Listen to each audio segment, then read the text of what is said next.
Why have property rights? Rich people like them, of course. They get to live in fine homes, drive nice cars, and enjoy all the material comforts that property law secures.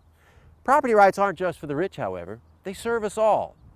By marking out who can do what with each home, car, and other things, property rights help us live together in peace and prosperity. Property rights pervade our social world, encouraging productive labor and discouraging waste. We all benefit from property rights. Indeed, they prove especially valuable to those who own the least. To see why, let's take a drive down to the beach. Want a good example of how things go wrong without property rights? Consider a foreclosed home subject to a title dispute. When it isn't clear who owns something, nobody has an incentive to preserve and protect it. The result? Neglect, ruin, and waste.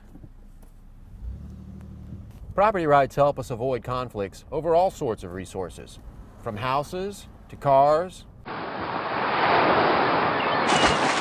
to waves.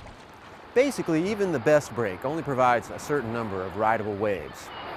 To make matters worse, each wave basically provides only one ride at a time. Combine lots of surfers with just a few good waves, and a conflict over scarce resources looms. Property rights come to the rescue. Surfers have adopted customs to help them share the waves. Basically, the rider who takes off first near the breaking part of the wave has the exclusive right to keep riding it.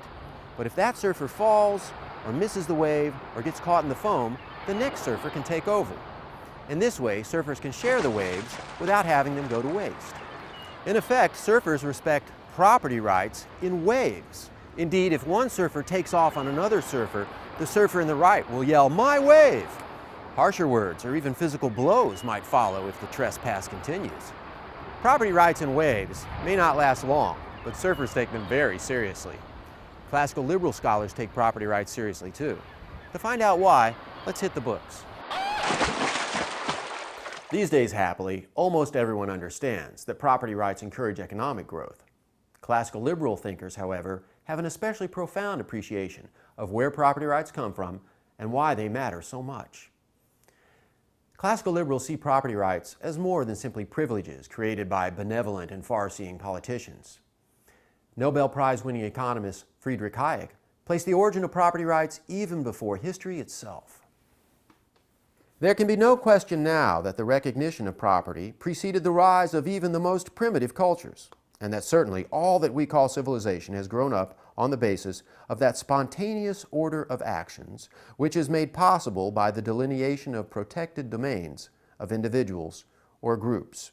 We can hardly imagine life without property, which Hayek elsewhere described as the only solution men have yet discovered to the problem of reconciling individual freedom with the absence of conflict. Law, liberty, and property are an inseparable trinity. As legal scholar Randy Barnett described them, property rights are natural insofar as, given the nature of human beings and the world in which they live, they are essential for persons living in society with others to pursue happiness, peace, and prosperity. Granted that property rights prove vital to human society, what should we do about inequalities in wealth? We cannot prevent such inequalities, as philosopher Robert Nozick explained, unless we can stomach the state to either continually interfere to stop people from transferring resources as they wish to, or continually or periodically interfere to take from some persons resources that others, for some reason, choose to transfer to them. To those who would redistribute wealth to achieve equality, Nozick wryly observed, "Liberty upsets patterns." At any rate, we should support a diversity of wealth. Those capable of supporting a luxury trade drive innovation that trickles down to the mass market, and steadfast respect for property rights generates so much wealth that everyone benefits. As Austrian economist Ludwig von Mises observed, "Even the poor man who can call nothing his own lives incomparably better in our society than he would in one that would prove incapable of producing even a fraction of what is produced in our own." From rich to poor, from oceanside to mountaintop, property rights help us live together in peace, prosperity, and freedom.